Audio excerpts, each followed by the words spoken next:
get everybody together. Let's get the companies all up to speed. Let's get investors up to speed. Fair enough. Let's continue to have the conversation, single double materiality, but let's get people sort of just broad awareness, step by step, as I wrote in my piece on Forbes.com when I was trying to respond to all the screaming I was getting on LinkedIn. Then we can kind of, try to be more sophisticated, try to be more nuanced. That's my view of change. And so I think what we're really talking about here, we're not disagreeing that there's different concepts, that there's different, approaches. I think what we're disagreeing on among sort of like my point of view and sort of another point of view is what's the most effective theory of change. I think broad-based, move everybody as much as you can, even if it's incremental, agreeing there's a sense of urgency is going to be much more effective than taking some really hardcore doctrinaire view and thinking that the world is going to come around to that, because guess what? It's not. No, I think it's a really good summary of, Bob, what's going on. And from a corporate perspective, because we deal with corporates every day trying to make sense of this, as we've called it, the alphabet soup. This is a step in the right direction. The simplification and the consolidation of so many of the sustainability frameworks into the ISSB is a big step forward and very welcome by corporates, because they can see that there's some clear direction and some collaboration going on. So I think that's a really big step forward.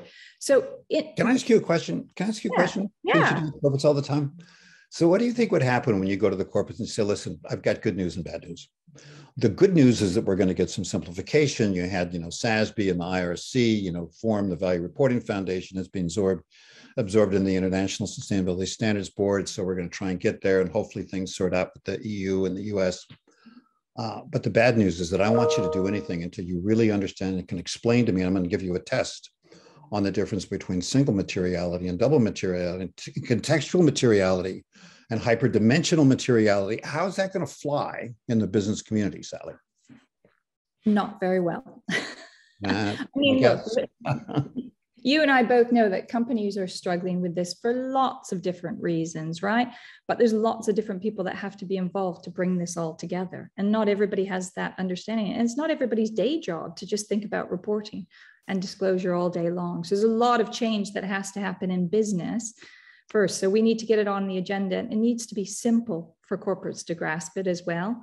And I think that's some of the challenges. It almost gets a bit academic, I think, some of these discussions, when we have to actually apply. Academic, it's okay. I'm not offended. Academic in the pejorative sense of the term. Yes, right? Yes. So I didn't mean that pejorative sense of the term. But there's the theory, and then there's the practice, and we deal day in, day out with the actual practice of actually companies trying to grapple with these things. And it's not like they're not trying, these are big concepts, right? These are very difficult things that we're asking companies to do. And we don't know how to measure a lot of these things or what we're expecting, let alone asking companies to do these sorts of things. So I think your step-by-step approach is really, a sensible one from a corporate perspective.